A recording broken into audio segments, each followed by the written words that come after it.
جناب ابو ہریرہ رضی اللہ عنہ روایت کرتے ہیں کہ رسول کریم صلی اللہ علیہ وسلم نے فرمایا، کوئی مسلمان اپنی مسلمان عورت سے نفرت نہ کرے، اس لیے کہ اگر اس کو کوئی بات یا عادت اس کی بری لگے تو کوئی دوسری عادت اسے پسند بھی آئے گی۔ اب افسوس کی بات یہ ہے کہ آج کل کوئی مردوں کو یہ باتیں سمجھانے والا نہیں رہا، جس کی وجہ سے انہوں نے عورتوں کے ساتھ وہ ظلم و ستم اور وہ معاملات شروع کر دیے کہ جو ہونے نہیں چاہیے۔ آپ دیکھیں کہ کتنے خوبصورت انداز میں آپ صلی اللہ علیہ وسلم فرما رہے ہیں کہ کوئی مسلمان اپنی مسلمان بیوی سے نفرت نہ کرے، اور پھر یہ بتایا گیا کہ کیوں نہ کرے،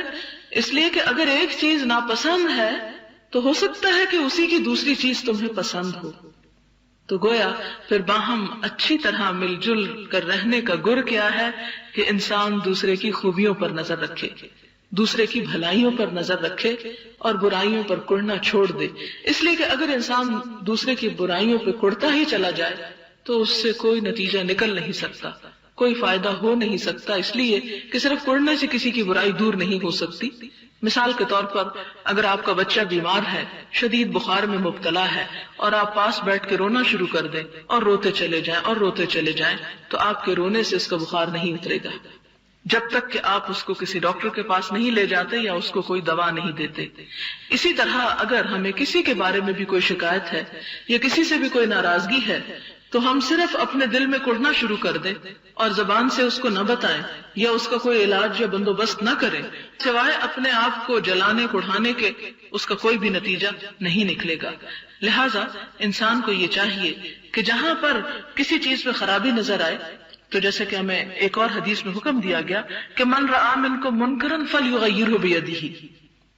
اگر کہیں تم کوئی برائی دیکھو تو کیا کرو، اپنے ہاتھ سے اسے دور کر دو، اس سبب کو ہٹا دو۔ فإن لم يستطع، اگر تم ایسا نہیں کر سکتے، فبلسانہ، تو اپنی زبان سے تو بولو، زبان سے تو اس کو ہٹاؤ، پھر اگر نہیں تو پھر دل میں برا سمجھو، اور یہ ایمان کا کمزور ترین درجہ ہے۔ اسی طرح انسانی معاملات میں جو چیزیں معاملات کو بگاڑنے والی ہوں، جو خرابی پیدا کرنے والی ہوں، ان پر سب سے پہلے صرف کڑنا نہیں چاہیے بلکہ ہاتھ اور زبان سے اس خرابی کو دور کرنے کی کوشش کرنی چاہیے۔ اور یہاں پر بھی یہ بہترین نفسیاتی اصول دیا گیا کہ اگر انسان دوسروں کے ساتھ عمدہ سلوک کا متمنی ہے تو اس کے لیے ضروری ہے کہ وہ دوسرے کی خوبیوں پر نظر ڈالے، اس لیے کہ دنیا میں کوئی انسان بھی ایسا نہیں کہ جو 100% کامل ہو، مکمل ہو، اس میں کوئی خرابی نہ ہو۔ ہر انسان کے اندر چھوٹی موٹی کوئی نہ کوئی کمی بیشی پائی جاتی ہے۔ اگر انسان اس کی وجہ تلاش کر کے اس کے ساتھ گزارا کرنا سیکھ لے تو گزارا بہترین ہو سکتا ہے، لیکن اگر انسان خیر کا ایک بڑا پہلو اگنور کر کے صرف چھوٹی چھوٹی باتوں کو بہت بڑا ایشو بنا لے تو وہ انسان کے اپنے لیے نقصان دہ ہے۔ اب عام طور پر آپ دیکھیں کہ جن گھروں میں طلاقیں واقع ہو جاتی ہیں، اگر آپ کبھی سروے کریں یا آپ انالیسس کریں تو آپ دیکھیں گے بالکل معمولی اور چھوٹی چھوٹی باتیں ہوتی ہیں جن کے بارے میں صبر و تحمل سے کام نہیں لیا جاتا، جذباتی معاملات کیے جاتے ہیں، اور وہ پھر معاملات بڑھتے بڑھتے ایسی حد کو پہنچ جاتے ہیں کہ جس میں انسان کے اپنے ہی لیے نقصان ہے۔ اب دیکھیں کہ جیسے نبی صلی اللہ علیہ وسلم فرمایا کہ اگر تم اس کو اس حالت میں فائدہ اٹھا سکتے ہو تو اٹھا لو، اسی طرح ہی اٹھاؤ گے، اگر تم سیدھا کرنے کی کوشش کرو گے تو توڑ دو گے اور اس کا نتیجہ کچھ نہیں نکلے گا۔ اگر انسان ایسے حالات میں جبکہ حالات بہت ہی بگڑ چکے ہوں پھر بھی اگر انسان نقصان کو برابر کر کے دیکھے کہ ایک وہ تکلیف ہے جو اس شوہر یا بیوی کے ساتھ رہنے پر ہے کہ کوئی چھوٹی سی چیز، کوئی چھوٹی عادت یا گفتگو یا کوئی رویہ ناپسند ہے، اور دوسری وہ تکلیف ہے جو اس گھر سے نکلنے کے بعد یا اس بیوی کو گھر سے نکال دینے کے بعد، یعنی مرد اور عورت دونوں سوچیں، نکال دینے کے بعد ہے۔ اگر انسان ان دونوں کا جائزہ لے تو وہ تکلیف کہیں بڑی ہے جو اس کے بعد ہے۔ اس لیے اگر انسان تھوڑا پازیٹیولی سوچ لے تو عورت کی برائی یا شوہر کی کوئی عادت جو ناگوار ہے اس پر کنٹرول کیا جا سکتا ہے۔ پچھلے دنوں میں ایک اخبار میں پڑھ رہی تھی کہ کسی شخص نے اپنی پسند کی شادی کی اور شادی کے کچھ ہی دن کے بعد اپنی جو بیوی تھی جسے بڑے ارمانوں سے اور بڑی محبت سے وہ بیاہ کے لایا تھا، اس کے نیند میں خراٹے لینے کی عادت کی وجہ سے اس کے ناک کے اندر روئی ڈال دی اور وہ اسی طرح اس کی ڈیتھ ہو گئی. تو ظاہر ہے کہ ایک بڑی تکلیف دہ صورتحال ہے. کچھ لوگ جو ہے وہ نہیں سو سکتے خراٹوں کی وجہ سے، ایک شدید قسم کی ڈسٹربنس ہو سکتی، خصوصاً جن لوگوں کی نیند کم ہو. لیکن آپ دیکھیں کہ انسان اپنی خوشیوں کی خاطر اگر تھوڑی سی کسی کی تکلیف برداشت نہیں کر سکتا، اگر پھول چاہیے تو اس کے ساتھ کانٹا اوائڈ کرنا چاہتا تو یہ ہو نہیں سکتا. اگر چھوٹی چھوٹی تکلیفیں اور چھوٹی چھوٹی باتیں انسان ان کو بہت بڑا ایشو بنا لے تو زندگی گزارنا مشکل ہو جائے. لہذا سسرال ہو یا شوہر بیوی کا معاملہ ہو یا کہیں پر انسان جہاں کام کرتا ہو وہاں اپنے ساتھ رہنے والوں کے اور ساتھ کام کرنے والوں کے معاملات ہوں، تو ان تمام معاملات کی خوشحالی کا اور تعلقات کی بہتری کا انحصار اس بات پر ہے کہ انسان کتنا ضبط کرنا جانتا ہے. اور ضبط وہی انسان کر سکتا ہے جو تکبر میں مبتلا نہ ہو، اور جو اپنے آپ کو بڑی چیز نہ سمجھتا ہو، اور جو یہ سمجھتا ہو کہ مجھ سے بھی تو غلطی ہوتی ہے. کیا ہوا اگر دوسرے سے غلطی ہو گئی؟ کیا میں نہیں چاہتا کہ مجھے معاف کر دیا جائے؟ اگر میں اپنے بارے میں یہ سمجھتا ہوں اور اس بات کی تمنا رکھتا ہوں مجھ سے درگزر کیا جائے، تو پھر میرے اندر بھی یہ بات ہونی چاہیے کہ میں دوسروں کی غلطیوں اور کمزوریوں کو درگزر کروں اور انہیں بہت زیادہ امپورٹنس نہ دوں، اس لیے کہ اس دنیا میں صرف خوشیاں ہیں نہیں، ہر پھول کے ساتھ کانٹا ہے اور ہر اچھی چیز کے ساتھ جس کا ڈارک پہلو بھی ہے. اگر دن کی روشنی ہے تو رات کا اندھیرا بھی ہے، اور اگر اچھے حالات ہیں تو زندگی میں تلخیاں اور گرمیاں بھی ہیں. لہذا انسان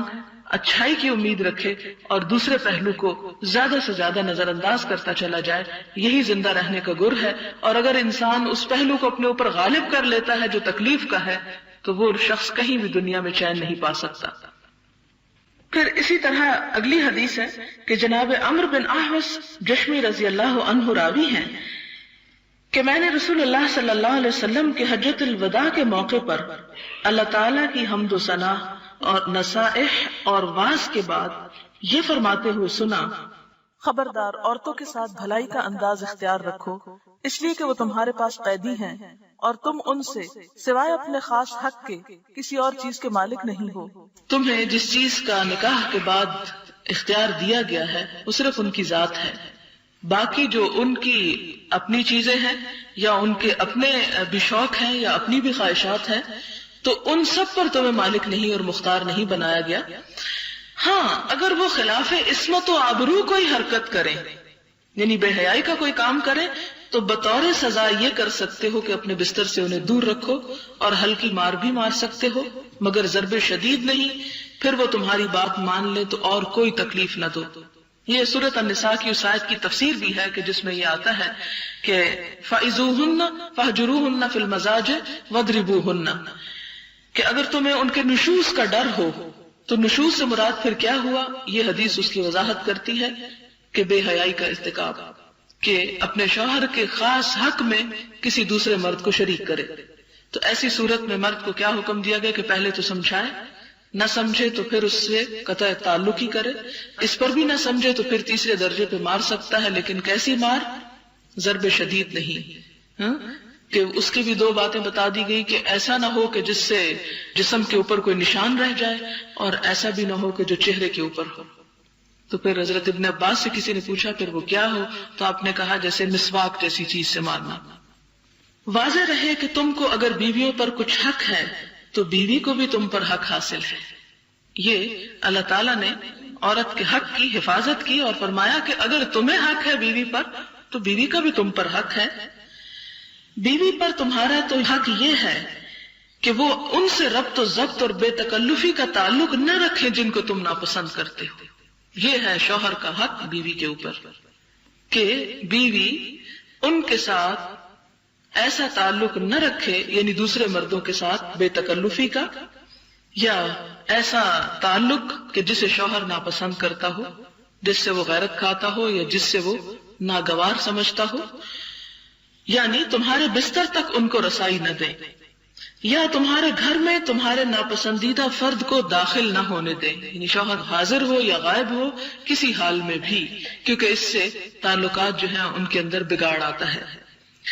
اور ان کا تم پر کیا حق ہے؟ یہ حق ہے کہ ان کے کھانے کپڑے کے انتظام کے ساتھ ان سے حسن سلوک برتو۔